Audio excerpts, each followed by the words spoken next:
Este programa es presentado por Camerino, Professional Makeup.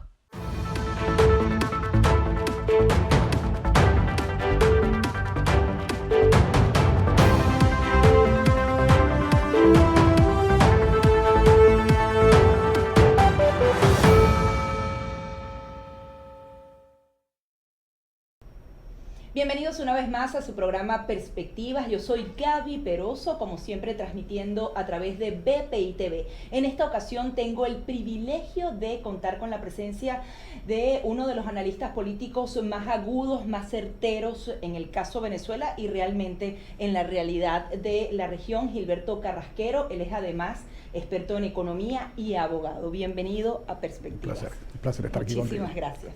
Bueno, en principio comenzar con el tema de esta semana. El Consejo de Seguridad finalmente recibió el tema venezolano, la llamada fórmula Arria, que justamente nos contaba unos antecedentes que quiero destacar primero porque no solamente muestran la importancia de que hayan sido recibidos personas de la oposición o del propio Tribunal Supremo de Justicia en el exilio en el seno del Consejo de Seguridad, para destacar que no es un hecho fortuito ni casual que esto ocurra y que prácticamente es extraordinario para un país como Venezuela. Sí, efectivamente, fíjate, la gran relevancia de lo que ocurrió ayer es que pone en el centro, digamos, de la opinión pública internacional el tema de Venezuela. O sea, el tema de Venezuela, yo siempre lo he dicho y lo vengo diciendo este último año y medio, desde que se le dijo en la Asamblea Nacional Constituyente, yo desistí de la idea, cualquier idea de una solución venezolana, y vengo diciendo que va a hacer falta una intervención militar. Sin embargo, eso no es posible mientras que el problema de Venezuela sea venezolano. O sea, si tú tienes hambre en Venezuela, miseria en Venezuela, hiperinflación en Venezuela, eso no es un problema del resto del mundo. El problema del resto del mundo es el narcotráfico, el financiamiento del narcoterrorismo, la desestabilización de la región por el problema de las inmigraciones. Entonces, hoy por hoy, esto viene haciendo ebullición, cada vez más el drama de Venezuela queda más claro, los organismos de inteligencia internacional están cada vez más claros que el gobierno de Venezuela participa del narcotráfico. O sea, no como otros gobiernos donde hay cómplices y son permisivos, no. En Venezuela el narcotráfico se hace en camión del ejército. Entonces tú tienes una situación donde tienes un Estado narcotraficante, donde tú tienes no un problema político y un dictatorzuelo de tercer mundo, tú tienes un problema de crimen organizado que te está desestabilizando la región. Y como dice ese gran pensador hebreo que se llama Yuval Noah Harari, dice, la gente en el mundo vota con los pies. O sea, ¿de dónde se va la gente y a dónde se va? O sea, bueno, cuando tú tienes 4 millones de venezolanos, un éxodo dramático de venezolanos, te están diciendo que las condiciones de vida en Venezuela son insostenibles. Entonces, eso te ha creado una situación dramática en la región y hoy por hoy no solo está preocupado por Venezuela, digamos, los Estados Unidos y la Unión Europea, sino que sus propios vecinos, Colombia, Brasil, están desesperados porque la situación de frontera es una situación básicamente explosiva, porque tú puedes recibir unos cuantos inmigrantes sin que tu sociedad colapse, pero cuando tú recibes 70.000 inmigrantes diarios que vienen muertos de hambre, tú tienes un problema de crimen, tienes un problema de desestabilización absoluta de la vida social y de la vida normal en esos países, en la zona fronteriza más agudo, pero en todo el país. O sea, se empiezan a sentir los estragos y lamentablemente por eso empezamos a ver el rechazo, la xenofobia que se ha venido creando frente a Venezuela. O sea, la primera inmigración venezolana, la que salió con sus títulos universitarios, con sus ahorros a establecerse, fueron recibidos todos con brazos abiertos. Cuando te empieza a llegar la gente muerta de hambre, los desesperados, entonces tú tienes una situación ya más delicada, ¿no? Entonces, esto de que te hayan recibido en el Consejo de Seguridad, y vamos a precisarlo porque yo creo que es importante para tus televidentes entender esto. No fue exactamente el Consejo de Seguridad quien recibe a Venezuela y el caso de Venezuela, encabezado en Diego Arria, en Miguel Ángel Martín, que es presidente del Tribunal Supremo en el exilio, Borges y Bolansky. No. Cuando Diego Arria era chairman del Comité de Seguridad de la ONU en el año 92, él se percató de que había una limitante en las reglas del Consejo de Seguridad que hacía imposible recibir a los no estados. Si tú no eres un estado miembro de la ONU, tú no puedes ser recibido por el Consejo de Seguridad. Sin embargo, en aquel momento el tema de Sudáfrica era muy álgido y él estaba muy convencido de que había la necesidad de recibir y de oír a Mandela. Para recibir a Mandela, él se ingenia una fórmula que calza dentro de la ley, que no es romper la ley, pero que de alguna manera le hace la chicha, como diríamos en Venezuela, a la ley. Que era que yo tengo prohibido recibirlo en el Consejo de Seguridad, pero no tengo ninguna prohibición de recibirlo en mi oficina como chairman del Consejo de Seguridad. Yo como chairman del Consejo de Seguridad invito a Mandela, invito a los otros miembros y todos se sientan aquí a tomar un cafecito y que todo el mundo oiga el problema y entiende y lo sensibiliza. Entonces, claro, tú tienes que entender que en este problema de alta geopolítica, en el del que Venezuela forma parte ahorita, tú tienes dos actores de altísimo nivel internacional, que son China y Rusia, que se oponen dramáticamente a cualquier tipo de intervención en Venezuela. Entonces, no es posible, y por supuesto, el único que participaría como digamos, dentro del esquema natural del Consejo de Seguridad en una reunión del Consejo de Seguridad sería el propio gobierno venezolano, que termina siendo el cuestionado. Entonces, la fórmula aérea, dicho sea de paso, porque esto es, la verdad es que un honor para Venezuela, que un venezolano haya ideado una cosa que hoy por hoy es una institución del derecho internacional público y que se han hecho más de 200 fórmulas aéreas en el mundo para resolver los problemas más álidos del planeta, porque los problemas más álidos del planeta muchas veces involucran problemas de disidencia contra estados que son forajidos, estados que están violando derechos humanos, etcétera, etcétera. Entonces, la situación es que usando la fórmula aérea se invita a estos venezolanos. Lo hace Nikki Haley, y hay que destacar también de que Nikki Haley, embajadora de los Estados Unidos ante las Naciones Unidas y chairman del Consejo de Seguridad, apenas tiene 10 días en el cargo. Y a los 10 días del cargo le dedica un Consejo de Seguridad formal en la mañana a hablar de del problema de la corrupción y del impacto que la corrupción está teniendo en el hemisferio, que por cierto le dedica más de 3 minutos a hablar de Diosdado Cabello, lo llama narcotraficante, le dice básicamente que es el capo de la droga en la América Latina, etcétera, etcétera. Y eso de alguna manera cierra las dudas de aquellos que pensaban que, bueno, que mañana o pasado era posible que iban a negociar con Diosdado Cabello. O sea, el gobierno de los Estados Unidos, en cabeza de su máximo representante de Naciones Unidas, tiene, digamos, el coraje abiertamente de llamar a un narcotraficante. Y están, por supuesto, todos sancionados en la lista de la DEA, etcétera, etcétera. O sea, el camino que se viene allanando es un camino que va tendiendo hacia una intervención militar. La intervención militar es el último recurso. O sea, se agotan primero, hay un protocolo que hay que ejecutar. O sea, ¿cuáles podrían ser esos pasos? Bueno, se vienen ejecutando esos pasos. Se le dan ultimátums, o sea, se viene a decir que tú instas al gobierno de Venezuela que respete los derechos humanos, tú instas al gobierno de Venezuela que suelte los presos políticos, tú instas. Pero esto ya viene pasando. Eso ya viene pasando, ya viene ejecutándose este protocolo. Tú entonces impones sanciones. Tú le llamas la atención al gobierno de Venezuela y dices, mira, si haces esta elección que está inventando, no va a ser reconocida, y sin embargo la hacen. Entonces, digamos, el termómetro va subiendo de temperatura, ¿ok?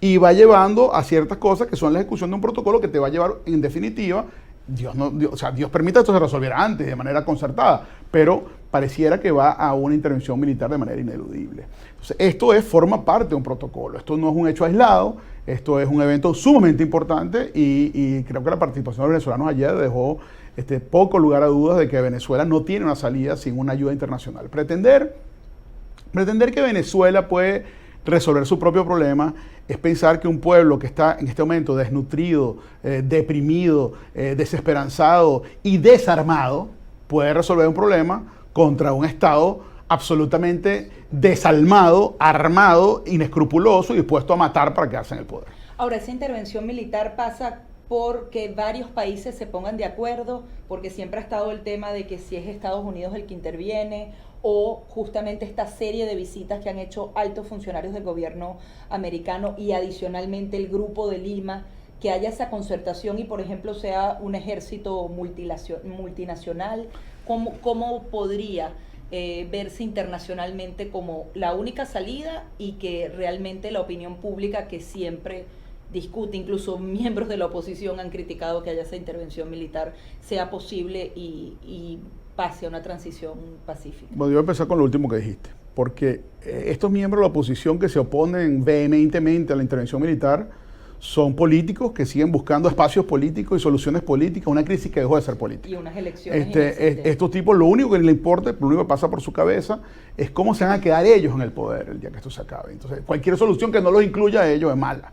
Pero por eso hemos estado como hemos estado por tanto tiempo. Ahora, aquí no hay ninguna posibilidad de salir de un estamento completo que está corrupto y que está podrido sin una intervención militar. Ahora, el que te diga que sabe cómo va a ser una intervención militar hacia Venezuela, digamos, es arrogante y mentiroso, porque nadie lo sabe. Eso es una cosa de que se gesta en top secret, ¿no? Ahora, lo que sí está claro es que el costo político para Estados Unidos de abordar esto de una manera unilateral es muy alto. O sea, hay una suerte de complejos históricos en el mundo de que Estados Unidos es imperialista, de que Estados Unidos es expansionista, que Estados Unidos se metió en América Latina en los años 70 y 80 y quitaba y ponía dictadores, etc. Entonces hay, con buenas razones, digamos, desconfianza de lo que puede hacer Estados Unidos, y además hay reticencia de parte de los Estados Unidos de poder invadir de manera unilateral. Yo te diría que lo que yo veo, y de nuevo, esto es como analista, esto es como una posibilidad que hace sentido, no como la verdad, porque la verdad, vuelvo y te repito, la saben la CIA, el Comando Sur y el Pentágono, ¿no? Y se lo informarán debidamente a los que tengan que saberlo en el Congreso, etcétera. Pero al final del día, pareciera que tiene sentido que sea una fuerza multilateral. Está descartada una acción de los cascos azules de las Naciones Unidas por el simple hecho que en Naciones Unidas China y Rusia tienen poder de veto, el cual ejercerían. Entonces, sí se está planteada, creo yo que lo estaría planteada una fuerza multilateral de varios países de la región, donde Estados Unidos participe o apoye, no lo sabemos. Probablemente tendrán que buscar el apoyo de alguna parte del estamento militar venezolano que aún quede allí. Como tú sabes, hay en este momento más de 160 oficiales presos que los han apresado además en el último mes y medio, porque hay el descontento, digamos, tan profundo, tan generalizado, que ya hay un movimiento de descontento adentro. Hay militares disidentes dentro y fuera de la República, y obviamente están en contacto con todo el que quiera darle una solución a esto, ¿no? Ahora, para lograr esa solución concertada entre varios países, tomamos declaraciones como la del presidente Duque de Colombia, en donde de alguna manera se aparta. Hay unos que dicen que es una estrategia, hay otros que dicen que sencillamente su investidura no se lo permitiría. ¿Cómo interpretar sus declaraciones? Esta es otra de estas cosas que uno como analista le pregunta muchas cosas que la gente está muy seducida de contestar, pero la única respuesta honesta es no sé. Porque lo que estaba pensando Duque cuando habló de esto solo lo sabe Duque. Claro. Y a lo mejor un círculo íntimo que lo toma, y la decisión fue estratégica. Yo no lo sé. Sin embargo, sí te diría lo siguiente.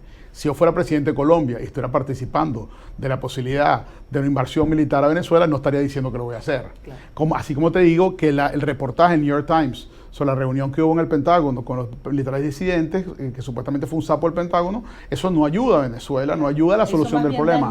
Eso genera ruido y se genera que los enemigos históricos de los Estados Unidos en el mundo y los que desconfían del mundo de los Estados Unidos digan, ahí están los americanos otra vez planeando un golpe de Estado, etcétera, etcétera. Pero la verdad es que esta es una situación inédita en el mundo. O sea, tú has tenido situaciones de tiranías y de dictaduras desde que el mundo es mundo. Pero tú no habías tenido hasta ahora un Estado narcotraficante que sea dueño de las reservas petroleras más importantes del planeta. Entonces tú tienes aquí una situación donde se compagina un Estado forajido en manos de una banda de narcotraficantes que además tienen el recurso petrolero para financiar su guerrilla, su guerra, su apoyo al narcotráfico, al terrorismo internacional, etcétera, etcétera. Entonces, esto es un problema de seguridad hemisférica, esto es un problema de seguridad global. O sea, Yuval Noah Harari, de quien te hablé antes, este extraordinario pensador israelita, historiador, que tiene 3 libros que son obligados en este momento de la vida. Tiene un libro que se llama Sapiens, otro libro que se llama Homo Deus y otro libro que se llama 21 lecciones para el siglo XXI. Los 3 libros son extraordinarios. Ahora él dice una cosa que es muy importante. Este tipo empieza haciendo un análisis histórico de cómo llegamos a ser lo que somos como especie, eso es Sapiens. Después en Homo Deus, hombres dioses, empieza a hablar de cómo ver el futuro a partir de la revolución tecnológica, y en esta última, el libro pretende poner sobre la mesa grandes temas de discusión para poder pensar el futuro y pensar lo que viene como humanidad. Ahora, él dice una cosa muy interesante y que yo la he venido citando porque yo creo que hay que darle contexto al tema de Venezuela para hacerlo relevante de manera global. Él dice que en el mundo se han globalizado 2 cosas fundamentalmente: el comercio y los mercados y el crimen. Pero no se ha globalizado la autoridad. Entonces, como tú no tienes autoridades globales, tú tienes la incapacidad de darle respuesta a los problemas más importantes del planeta. Porque tú, si por ejemplo tienes un problema de calentamiento global, producto de la contaminación, y tú regulas, por ejemplo, el tema de emisiones en los Estados Unidos, o lo regulas en Europa, pues igual la China no tiene esa regulación, y la China puede hacer lo que le da la gana en el tema de emisiones. Entonces, tú no tienes la posibilidad de imponer al mundo, digamos, unas regulaciones que te permitan contener problemas globales. Bueno, el problema de Venezuela, que es un problema de narcotráfico, un problema de terrorismo, un problema de ejecución, digamos, además de políticas económicas que han terminado en genocidio. Pero ese problema, esa última parte del problema es venezolana. Hasta hay 4 millones % de inflación, la gente se muere de hambre, no hay que comer. Ese problema es venezolano. Pero el problema del narcolavado, del narcotráfico, del narcolavado, del narcofinanciamiento, del terrorismo, ya no es venezolano, sino que tiene implicaciones directas a la seguridad de los Estados Unidos. Y lo que viene entonces quedando cada vez más claro es que el principio de autodeterminación de los pueblos, que ha estado vigente tantos años en el mundo internacional, como respeto a ese problema de ese país, bueno, ese problema de ese país mientras que el problema no se me desborde. Cuando tú tienes, claro, cuando tú tienes 4 millones de venezolanos yéndose de su país a todas las latitudes del planeta, hoy por hoy hay venezolanos en Australia, en Nueva Zelanda, en el África, o sea, no hay un sitio donde cuando hace esta protesta maravillosa que organiza Sin Mordaza, tú ves aquello, ¿no? Son 90 países, 115 países y tiene entonces 500 ciudades y las ciudades más recónditas del planeta hay una protesta contra esto, porque los venezolanos hemos tenido que, digamos, emigrar masivamente y ha habido un éxodo además, en buena medida, de lo mejor de Venezuela, porque las condiciones de vida no son adecuadas para nadie. Hay, claro, hay honrosas excepciones, gente maravillosa en Venezuela todavía, sin duda, pero como volumen, como masa, o sea, ¿quiénes se van primero? Se van primero los que hablan inglés, los que tienen educación, los que tienen ahorros. ¿Quiénes se van después? Los que creen que pongan su trabajo, etcétera. Y si tú vas bajando en la lista, hoy por hoy, quien está saliendo son los desesperados, los hambrientos, la gente que considera que vale más la pena irse caminando hasta Perú que seguir arriesgando la vida en un país donde no solo no tienes que comer, sino que si te enfermas no hay nada en el hospital y cuando te pueden pegar un tiro en la calle cualquier día por quitarte un par de zapatos. Entonces la situación es muy grave.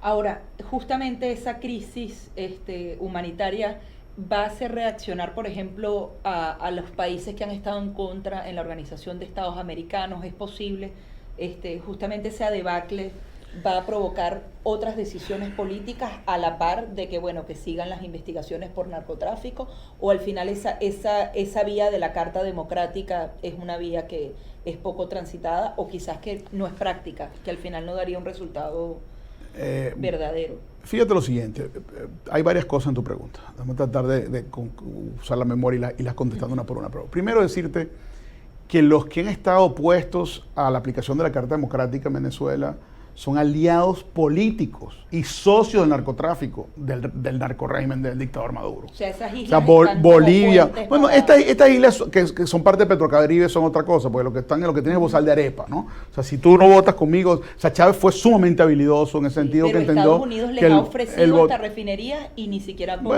serán socios de los negocios. Estas son cosas muy personalistas, donde de repente uno de los tipos que están ahí son socios de algún negocio y no les conviene que esto pase. Pero los votos importantes, que son el de Bolivia, o sea, han ido, o sea, cada vez más solidificándose como un bloque y yo no veo a eso cambiar.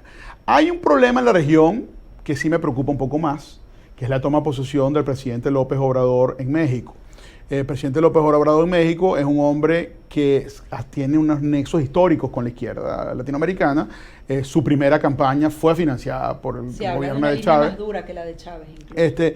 Yo no creo eso, yo no creo eso. Este programa no es para hablar de México, pero es un país que conozco muy bien. De hecho, mis 2 hijos viven allí y tengo yendo al México 30 años. Yo no creo que la línea va a ser más dura, creo además que el entorno mexicano no se lo permitiría, pero no nos vayamos a México en cuanto a problemas internos de México. Me interesa más el rol de México en la región.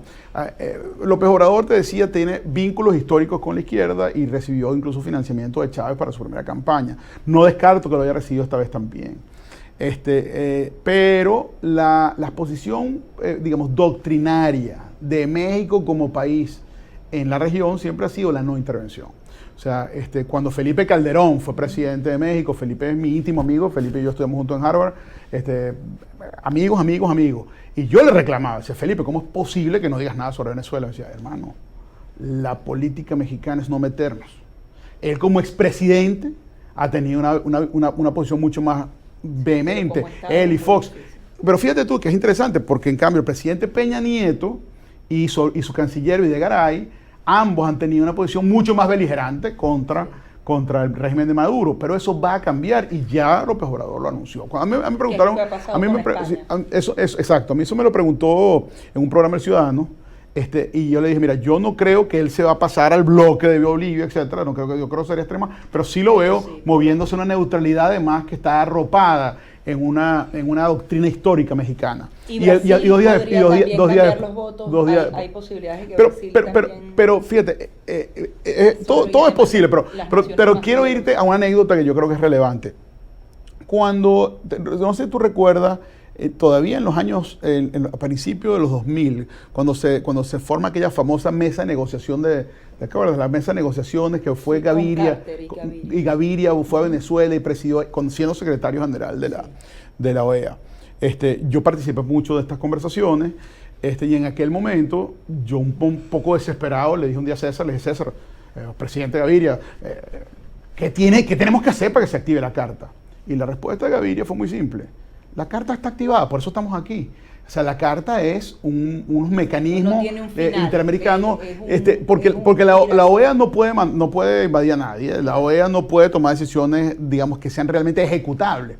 La OEA puede, digamos, estar de acuerdo, como ya ha estado de acuerdo, en que se rompió el hilo democrático y decreta, digamos, que en Venezuela es una dictadura, etcétera. Y eso ya viene haciéndose incluso con los votos faltantes, porque había una enorme mayoría, creo que son 21 votos que hemos tenido a favor. Entonces, yo creo que el consenso en la región es que esto es una dictadura y que es un crimen organizado y que esto es narco. Y los que están de los... Mira, ven acá. Eso es como que tú tienes un problema con alguien que te dé unos reales en Venezuela y tú lo demandas en Venezuela y resulta que, o mejor dicho, lo demandas aquí, un juez te da la razón aquí, pero tú con esa... En Venezuela, ¿cómo lo vas a ejecutar? Entonces, el tipo se va a meter allá en su pueblo y se va a escudar de las autoridades locales y es imposible que lo ejecute. Entonces, tú puedes tener incluso una orden de captura de la Interpol contra Nicolás Maduro y eso no implica que la Interpol vaya a meterse en Venezuela a buscarlo en Miraflores y a sacarlo preso. ¿Y cuál sería la única manera que la única manera, bueno, si sale del país y lo capturan, pero cuando sale en avión presidencial y sale a su país aliado, no va a salir a ningún lado. Y bueno, podría perfectamente, por ejemplo, yo no sé si Maduro se va a atrever a venir a la ONU en esta. Exacto. ¿Por qué? Porque sabe que lo pueden capturar. Pero en teoría la ONU no es territorio americano. En teoría la ONU es de los países miembros y debería garantizarse el libre tránsito de los presidentes que vienen. Incluso, como tú bien sabes. La vez anterior le dijeron que podía venir perfectamente. Claro, y no vino. Y como bien sabes, Fidel Castro habló en la ONU las veces que le dio la gana, siendo un país que estaba en abierto, digamos, problemas con los Estados Unidos. Entonces, yo no creo que hay ninguna posibilidad ni que esta gente renuncie. Esta gente sabe que el día después para ellos no existe, ¿ves? O sea, el día después para ellos es la cárcel. Entonces ellos prefieren la muerte que la cárcel. Estos son como son. Imagínate, yo creo que las imágenes son poderosas para ilustrar las situaciones. Imagínate que Pablo Escobar hubiera sido presidente de Colombia. ¿Y que le dice que renuncie? No puede. Sí. O sea, después que Pablo Escobar es el presidente de Colombia, hay que sacarlo a tiro, lamentablemente. Yo creo que lamentablemente esta gente no se va a ir por las buenas nunca. Yo creo que esto es una gente que está dispuesta a morir rodilla en tierra, como lo dicen ellos mismos. Entre ellos se lo dicen, aquí hay que morir rodilla en tierra. Es decir, ellos están dispuestos a matar para quedarse en el poder. Son gente que se sabe culpable, que se sabe que tienen un odio de más de 20 y tantos millones de personas que se sienten que le arruinaron la vida. O sea, no solo tienen el problema, digamos, con la ley y con la justicia internacional, sino también tienen un problema de que estos se sienten absolutamente rechazados por una mayoría que los puede linchar. Esta gente no puede salir a la calle en Venezuela tampoco, no vayas a creer. Entonces, esta gente sabe que el poder es su bastión. Yo tengo ya rato diciendo una cosa que la verdad es que cada día estoy más seguro que eso es así. Una cosa es detentar el poder y otra cosa es estar atrincherado en él. Entonces tú eres Obama y eres demócrata y perdiste y tú le deseas buena suerte a Trump, le entregas el poder y te vas a la oposición y haces política. Y tú no vas preso, ni la gente te adora y la gente te abraza y te besa cuando te ven. Ahora estos tipos, el día que se vayan, no van a tener esa posibilidad. Esto no es Adeico Pay ni siquiera, ¿no? Sí, no entonces esto, el día después, y yo por eso, yo creo que es importante decir que esta transición, o sea, el día que se resuelva el problema de salir de este narcoestado, de este narcorégimen, no va a ser algo suave y fácil donde pasamos algo chévere y vamos a llamar, tú sabes, a 3 personas buenas que van a hacer cosas maravillosas y el país va a florecer. Los políticos van a estar allí, los militares. Hay quienes dicen que pueden haber una intervención, detienen a la plana mayor del gobierno de Maduro y sin embargo al colocar a cualquier persona ahí caen 48 horas. ¿Lo ves así? Bueno, a ver, si tú partes del principio de que el estamento militar está corrompido y es también cómplice del narcotráfico, pues es muy difícil que tú puedas resolver este problema con 10 nada más que saques.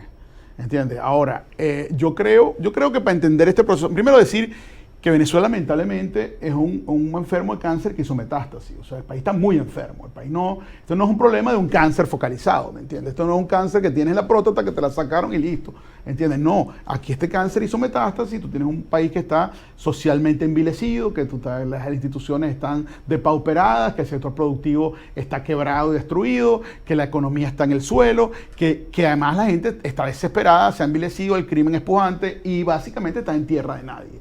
Entonces, contener el caos va a requerir altos grados de autoridad. Yo siempre he dicho que aquí hay que distinguir 3 momentos históricos que son muy separados y van a requerir liderazgos muy distintos. Una cosa es el fin del régimen, el cual se nos escapa de las manos de los venezolanos. O sea, el fin del régimen va a estar en manos de una fuerza militar multilateral que tendrá que deponer al régimen. Y tendrán que estar los países. Y tendrá que estar también, y yo creo que para que eso se dé, tiene que haber yo he estado incluso en la idea de formar un gobierno en el exilio que pueda ser un interlocutor válido con los Estados Unidos y con otros países del continente. Pero ese gobierno volvería a Venezuela. No, ese gobierno yo lo veo actuando afuera y solo afuera, porque ese gobierno, por su naturaleza, no podría incluir los que están dando la lucha en Venezuela. A través del Tribunal Supremo de Justicia. Es posible, eso tiene sentido. Ahora, la segunda fase, que va a ser muy dura, es la transición. O sea, es la transición entre salir de esto y todavía no somos democracia porque no estamos listos. Pero porque no podemos los venezolanos pero ya ahí vas a tener que tomar en cuenta todo el que ha estado en la lucha. Vas a tener que tener una junta de gobierno probablemente que incluya más que excluya, que haga sentir representado a todos los venezolanos que han estado en esta lucha, o sea, más allá de los fracasos o de los aciertos de la MUD, gente de la MUD, que más allá de las rabias o no rabias con María Corina y Antonio y María Corina, que más allá de las rabias o no rabias con lo que hemos estado en el exilio, gente representativa del exilio, y por supuesto que gente de 2 cosas más, de los militares y de los actores chavistas que han sido disidentes. Porque si tú pretendes que vas a construir un país excluyendo, vas a volver a crear el mismo problema que tuvimos antes. El sectarismo, el drama. Pero ¿quién lo dirige? Porque siempre tiene que haber una cabeza. Porque si no se logran poner de acuerdo fuera del gobierno, ¿cómo lo va a hacer? yo soy de la tesis que más importante es que todos los sectores se sientan representados y que dentro del seno de ellos mismos, ellos decidan quién tiene la madurez y la capacidad de manejar la conversación de una manera creativa, inteligente, conciliadora, para que sea el jefe de un órgano colegiado que debe tomar las decisiones como órgano colegiado. Y finalmente tenemos que ir a la reconstrucción y al replanteamiento de la democracia, que entonces tú tendrás los nuevos líderes, gente que viene con ideas nuevas, que tiene que tener una capacidad de convocatoria a la verdadera reconciliación nacional, que tiene que tener una visión de Estado y prometerle a los venezolanos, digamos, un país distinto, un país nuevo y que tendrá que tener una capacidad de algo extraordinaria. Tendrá que haber justicia transicional, algunos de las figuras del chavismo tendrán que ser sin duda perdonadas, no solo los disidentes, algunos chavistas. Bueno, acá yo no me atrevería a hablar de perdones todavía, yo solo digo muchas veces, cuando me hablan de que hay que perdonar y que hay que reconciliarse, le digo, mira, cuando a ti el violador te está violando, tú no lo puedes perdonar todavía, ¿no? O sea, todavía te están violando, tú no puedes hablar de perdón todavía. El violador hay que agarrarlo, hay que meterlo preso, hay que hacerle sentir su condena y eventualmente a lo mejor tú, como violado, lo puedes perdonar en tu corazón y más vale que así sea, porque es la única manera en que te zafas de eso. Pero él no sé si se puede sacar de la cárcel, ¿no? Pues si el tipo sigue siendo una amenaza a la estabilidad de la sociedad, pues no puede salir. Entonces, yo creo que esto va a ser duro, difícil, creo que va a tomar resiedumbre y creo que estamos frente a una plaga que va a ser difícil de terminar. Yo no creo que esto es algo sencillo ni es algo que vamos a resolver el problema del país de la noche a la mañana. Tomó 20 años llevar a un país que había tomado mucho tiempo tratar de medio construir y lo han destruido hasta los huesos. Sí, entonces, estas 3 etapas podrían ser 5 o 10 años. Mira, y más también, o sea, el movimiento de la democracia definitivamente tiene que ser menos de 5 años. Yo no creo que podemos esperar tanto para estar en democracia. Pero sí creo que necesitas una transición larga y férrea. Y cuando venga, y mano dura. Y cuando venga el nuevo líder electo democráticamente, más vale que sea un líder electo que entienda que requiere un gobierno de ancha base, de alta participación de todos los sectores nacionales, que no puede darse el lujo del sectarismo, porque si no lo van a derrocar también. O sea, yo no creo que la estabilidad política se logra de la noche a la mañana. O sea, hay además la necesidad de una suerte de nueva imaginería colectiva en Venezuela. O sea, mientras que nosotros sigamos pensando como colectivo que de las cosas se salen a la fuerza y lamentablemente esto ha sido tan traumático. Rápido, sí, claro, absolutamente. El cortoplacismo histórico de Venezuela. Entonces, yo creo que aquí hay que tener un plan creativo, inteligente, de largo plazo, de recuperación nacional, donde además tengas un liderazgo capaz de convocar a la masa a ese sueño que va a requerir mucho sacrificio en nombre de una generación que a lo mejor están haciendo o van a hacer todavía. Me quedan dos preguntas, vamos a tratar de hacerlo bien breve. Primero, ¿cómo compaginar el pensamiento venezolano de ese cortoplacismo, de como vaya viniendo, vamos viendo, con estructuras como las que se podrían estar discutiendo en Colombia, en Estados Unidos, de un plan concertado que lleva una cantidad de pasos? ¿Es posible que estas fuerzas internacionales puedan hacer entender a una oposición, a los venezolanos, a que las cosas no se hacen inventando en el camino? Bueno, ven acá, los líderes no los puedes importar. Yo vengo diciéndole, hay un grupo de venezolanos que viene reuniéndose en Harvard y en otros sitios para hablar del país al día siguiente, para diseñar diseños de políticas públicas avanzadas, vienen en conversaciones con los multilaterales. Yo creo que todo eso es muy importante. Yo no tengo ninguna duda de que eso tiene un gran valor y que es necesario hacerlo. Sin embargo, yo siempre he pensado que eso es como dedicarle la vida a hablar con los decoradores cuando tiene el edificio en llamas, ¿no? Primero tienes que llamar a los bomberos y después vamos por partes. Entonces, el tema aquí es que cómo apagas el edificio va a tener que ver en quién viene al día siguiente y qué plan se hace. Esto no es tan simple, porque hay aquí alternativas y escenarios donde no hay una intervención militar, sino que de repente, por la presión y la posibilidad de una intervención militar, tú tienes un problema interno donde hay, digamos, caídas de cabezas y entregas de tipos y negociaciones donde hay una depuración de... Eso también podría pasar. Eso podría pasar y de repente tú tienes una junta de transición que es mucho más, digamos, sí, ligada al madurismo. No sé si al madurismo, pero más chavista, que incluya más de aquello y menos de una transición más fuerte como la que habría con una intervención militar. Entonces, por eso te digo, no se sabe cómo va a pasar ni quién va a venir. Ahora, hay cosas, yo digo una cosa que es de la cual estoy muy convencido, fíjate. A mí me gusta mucho la psicología profunda, la psicología junguiana. En psicología junguiana se dice que el complejo del dinero está altamente atado con la función de realidad. Tú puedes decir que tú eres Napoleón Bonaparte y vuélvete loca, ¿ok? Tú eres María Josefina y no sé cuánto, ¿ok? Pero la renta hay que pagar a fin de mes aquí en Doral, ¿no? Entonces, si tú no pagas, te sacan.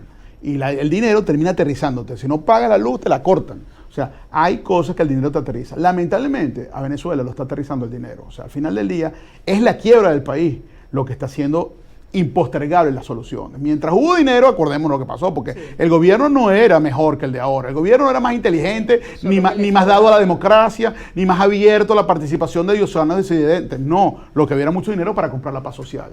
Y mientras hubo dinero para comprar la paz social, no pasó nada en Venezuela. Al revés, hicieron de la nueva élite venezolana una parranda de prostitutas que se vendieron al mejor postor, hicieron de la clase media una clase complaciente que mientras le dieran sus dólares para viajeros aplaudían lo que pasaba en Venezuela y crearon una nueva casta de ricos que se decían que no eran chavistas, pero hacían negocios con ellos, fueron cómplices de todo lo que pasó en Venezuela y grababan el dinero además. Ahora, en este momento, cuando haya que resolver los problemas de la destrucción absoluta del país, va a hacer falta muchísimo dinero. Muchísimo dinero. ¿Y de dónde sale ese dinero? Y ese dinero va a venir con condiciones, eso es lo que te quiero decir. Ese dinero solamente puede venir de una de dos cosas. Del Fondo Monetario Internacional en un plan concertado con el fondo o acuérdate que Venezuela está en default de 70.000 millones de dólares de sus bonos. Entonces también hay un sector privado que tiene interés en que Venezuela resurja, porque si no, no le pagan. Pero también puede venir un gran plan de inversión, producto de una gran concertación con el sector privado internacional. O sea, o mezcla de estas cosas, pero todo el que vaya a poner dinero en Venezuela para salvar a Venezuela del drama en que vive, va a poner condiciones. No solo va a cobrar, va a poner condiciones. Porque es como que yo te presto la plata para tu casa, pero si yo te presto la plata para tu casa, tú firmas una hipoteca. Y si firmas una hipoteca, tienes que comprar un seguro. Y si, el seguro además te obliga a no poner una parrillera dentro de la casa, porque si la pones, se te vence el seguro y se te vence la hipoteca. Entonces, el que pone la plata pone condiciones. Y yo creo que Venezuela lamentablemente va a entrar en una disciplina férrea, pero obligada por aquellos que les van a obligar a poner unas políticas públicas que no son fáciles, no son libres de dolor social. Va a haber gran dolor social en la aplicación de esta política pública. Y por eso yo digo, y lo vengo diciendo, sobre todo en estas conversaciones privadas que tengo con toda esta gente, digo, mira, yo el tema de las políticas públicas me parece importantísimo, pero al final del día son subcontratables, son tercerizables. O sea, nosotros mañana ganamos, o sea, tenemos un país que requiere grandes políticas públicas. Yo llamo al Fondo Monetario, al Banco Interamericano, llamo al Banco Mundial, llamo a las universidades, llamo a McKinsey, llamo a quien tenga que llamar y le pregunto, mira, ¿cuál es la mejor manera de resolver este problema? El problema de la educación, ¿cuáles son las mejores políticas educativas en los últimos 20 años en toda parte del mundo? Y los subcontrato. El problema va a ser otro. El problema es quién tiene el liderazgo para hablarle al país y convencerlo de que el sacrificio vale la pena. Sí. ¿Quién le vende al país un sueño? Pero si se, bueno, exacto. Entonces, ¿quién le vende el sueño? ¿Quién le vende un sueño a los venezolanos de nuevo que valga la pena un sacrificio?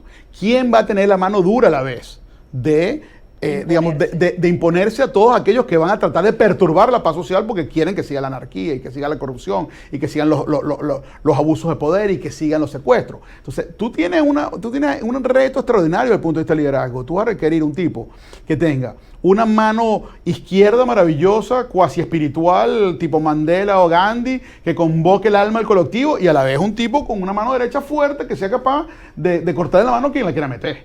Entonces, eso no es fácil. Pero ese es el reto. O sea, yo creo que es mucho más importante que nosotros vayamos decantando el liderazgo, que tengamos 25 planes de políticas públicas ya aprobados o preaprobados, de los acuerdos que se hagan en ese sentido.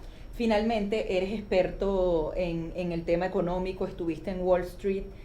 ¿Qué va a pasar con esta hiperinflación, con esta supuesta liberación de las monedas extranjeras? O sea, para los venezolanos que están dentro, no hablando de macroeconomía ni nada. O sea, los venezolanos de verdad no van a tener con qué comer, no hay manera de importar absolutamente nada. ¿Qué puede pasar de aquí a diciembre, por ejemplo? Bueno, acá, en primer lugar, decirte lo siguiente.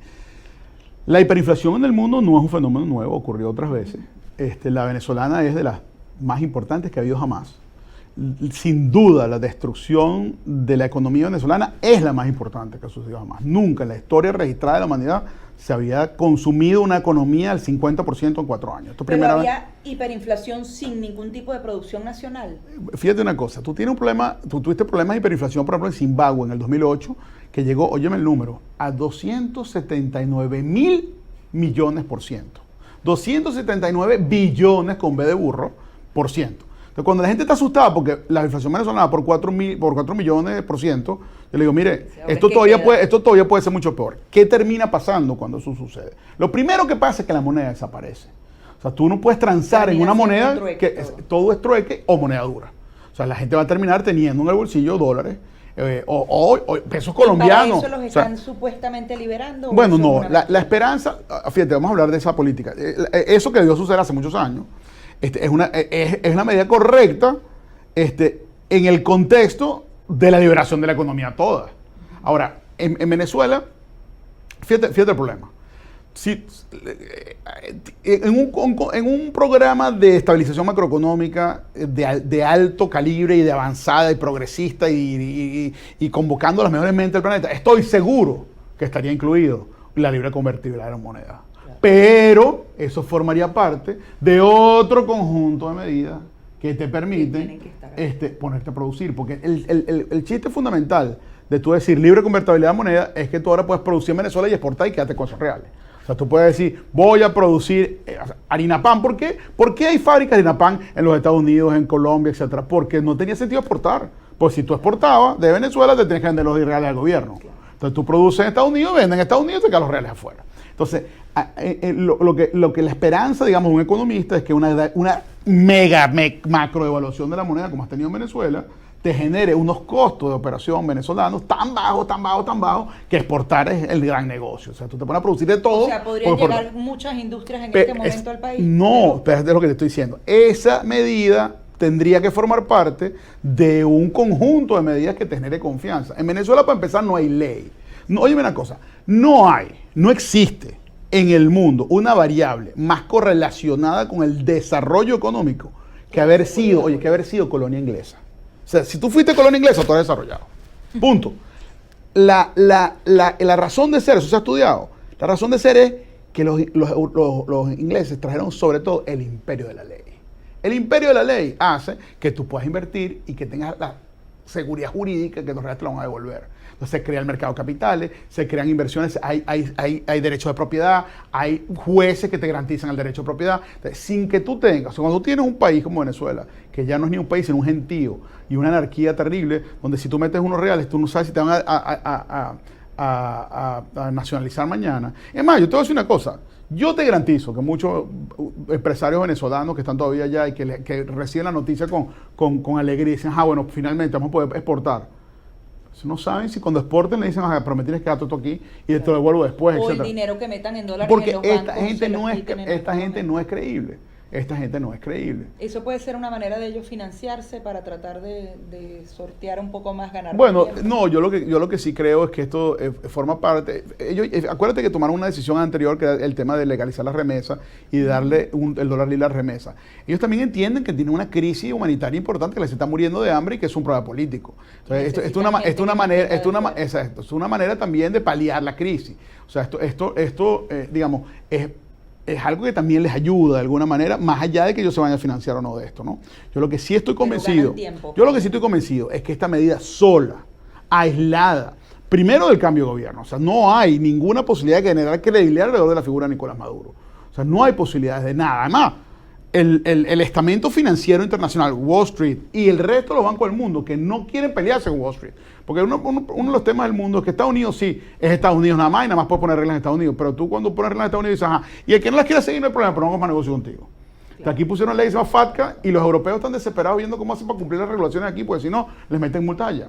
Ahora, en el caso de lo que estamos hablando, tú no puedes tener una situación de renegociación de la deuda, por ejemplo, o de replanteamiento de nuevos flujos de capitales cuando tú tienes absolutamente sancionado el gobierno. Ningún banco americano puede hablar con lo... Hablar es legal. O sea, sentarse a hablar con el gobierno de Maduro de cómo reestructurar la deuda es ilegal. Entonces, tú tienes que salir de Maduro, tú tienes que salir del régimen, tú tienes que tener primero un nuevo liderazgo, un nuevo régimen, pero además un nuevo equipo económico con una nueva visión de país, con un planteamiento de apertura progresista que tenga un profundo sentido social, porque tú no te puedes ir de lo que estamos a grandes políticas neoliberales que van a terminar de echarle fuego al hambre en Venezuela, ¿no? Tú tienes que tener un gran plan de ayuda humanitaria, tú tienes que tener un plan muy inteligente de ir pausadamente recuperando los equilibrios. Planes no se pueden ejecutar. ¿Qué hacen los venezolanos hoy si se queda Maduro de aquí a enero? Bueno, yo te voy a decir una cosa con toda sinceridad, esto es muy doloroso decir. De aquí a diciembre es tan corto el plazo que estamos hablando que la gente debería ponerse a sembrar, debería ponerse a criar. O sea, y esto me horroriza, me oigo y me horroriza. Pero es que yo, si tuviera un familiar allá que está pasando hambre, le digo, no cuentes con que el gobierno lo va a resolver. O sea, cuando esta gente que te dice que la gente vota con sus pies, cuando los 4 millones que se están yendo, lo que te están diciendo es, yo no tengo ninguna esperanza de que este señor me lo resuelva. Yo me lo voy a resolver yo, lavando posetas, lavando carros, haciendo lo que tenga que hacer en el extranjero, coleándome en un país donde no tengo visa y donde no tengo residencia, pero yo no estoy dispuesto a morirme de hambre porque el gobierno no me da. Muchos que se han quedado en Venezuela, hay por supuesto contadas excepciones que viven en sus burbujas, que yo los llamo los músicos del Titanic, ¿no? Pero la gran mayoría de los que se quedan ahí siguen teniendo la esperanza de que el gobierno les va a resolver el problema, que va a venir la ayuda humanitaria y se los va a resolver. Pero al final del día, el gran mensaje y si vemos este fenómeno como un fenómeno realmente psicológico, el drama, todo lo que pasó en Venezuela empezó con un tema del desempoderamiento del individuo y la proyección del poder en un hombre fuerte que era Chávez. Entonces, y en la medida en que no empoderemos al individuo, no vamos a resolver el problema de fondo en Venezuela. Ahora, en Venezuela hay que decirle a la gente, tú te lo tienes que resolver, el gobierno no te has dado cuenta, 20 años no te has dado cuenta que el gobierno no te lo va a resolver. Tú tienes que empezar a resolvértelo tú, y sobre todo cuando el tema es de vida o muerte. Como sabes, en teoría psicológica hay un tipo muy importante, se llama Abraham Maslow. Abraham Maslow tiene una teoría que es la teoría de la pirámide de las necesidades de Maslow. Las de abajo, las necesidades básicas, son las más fisiológicas, respirar. Si tú no respiras, no hay nada más que importa. Después vienen cosas como comer, como ir al baño, etc. Son menos importantes que respirar, pero están ahí en la categoría básica. Después vienen cosas como techo y ropa, etc. Y después van subiendo las necesidades, y entonces tienes necesidades, digamos, de educación, de autoactualización, y la necesidad de trascendencia, etc. es la más elevada de todas. Cuando la gente está abajo, cuando la gente está en sobrevivencia, no tiene tiempo para pensar más nada.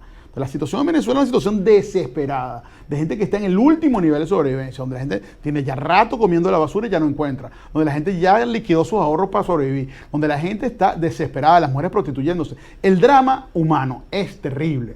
Entonces, a estas alturas, seguir esperando que el gobierno lo resuelva es de una inocencia increíble. Eso yo estoy diciendo es muy duro. Pero mi mensaje a mi gente en Venezuela sería, no tengan ninguna esperanza de que el gobierno se lo va a resolver y no tengan ninguna esperanza de que el mundo se va a ocupar de esto de la noche a la mañana. Para el mundo Venezuela es un problema más que tendrá que ser resuelto en los tiempos que el mundo lo pueda resolver, y no podemos sentarnos a esperar que se nos muera de hambre el muchachito que está en la cuna porque resulta que no hay con qué comer, sino que hay que buscar eso donde sea. Entonces, yo creo que el mensaje es un mensaje, digamos, de esperanza en las acciones propias. En Madrid me tocó una conferencia sobre esperanza y desesperanza, y estudiando el tema aprendí algo que me llamó mucho la atención, me gustó mucho, que hay una diferencia entre esperanza activa y esperanza pasiva. O sea, si yo me siento frente a un porro de tierra y tengo la esperanza que ahí nazca una mata, pues se me puede ir la vida en eso. Ahora, si yo siembro una semilla y la riego, yo justamente tengo una esperanza de que ahí salga una mata, ¿no? Entonces la pregunta es, ¿qué estoy haciendo para tener la esperanza de que estas cosas van a cambiar? Y yo creo que más allá de lo que, o sea, de mi reconocimiento absoluto a un país que está triste, deprimido, desempoderado, desnutrido y con pocas posibilidades contra un régimen opulento, abusador, armado, etcétera. Sin embargo, el mensaje tiene que ser de empoderamiento. El mensaje es: no se ponga a esperar que le resuelvan las cosas, porque no hay ninguna posibilidad de que eso esté resuelto en el corto plazo. Se va a morir de hambre su niño que llora en la cuna si usted no se ocupa. Entonces, un poco es una cosa paradójica, pero digamos, la vida es paradójica, y si vamos a dar respuestas sinceras y honestas, tenemos que vivir en esa paradoja, lamentablemente. Muchísimas gracias, Gilberto. Un placer haber estado contigo. Justamente Gilberto Carrasquero, analista político, también experto en economía, haciendo este análisis general de tantos puntos, de tantos problemas que actualmente enfrenta Venezuela. Así despedimos su programa Perspectivas. Este programa es presentado por Camerino, Professional Makeup.